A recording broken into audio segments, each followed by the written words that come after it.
Well, there might be post-traumatic stress disorder, which is a different thing. Yeah, entirely. You know, because you can go through traumatic experiences and they can affect you. Yeah. How would you differentiate between that? Absolutely, that's exactly it. I wouldn't. When I was saying depression, I'm talking about the 19-year-old in their bedroom with nothing wrong with their life who's saying they're depressed. Yeah. That's completely different to post-traumatic stress disorder, in my mind. Obviously, bad things can happen to people and they can affect you. Still, I believe you're a master of your own mind, but I think that's a much harder battle depending on what you went through.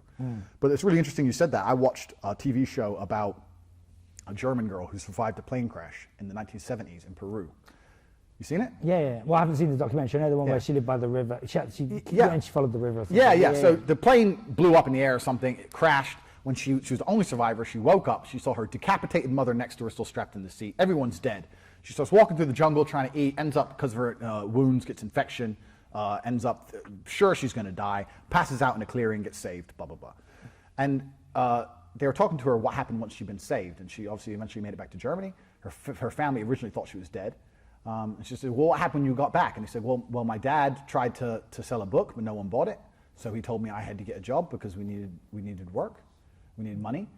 So about 2 weeks later, I was working, like doing what? Oh, in a shop. And like, oh, did you go to a psychiatrist? She goes, no.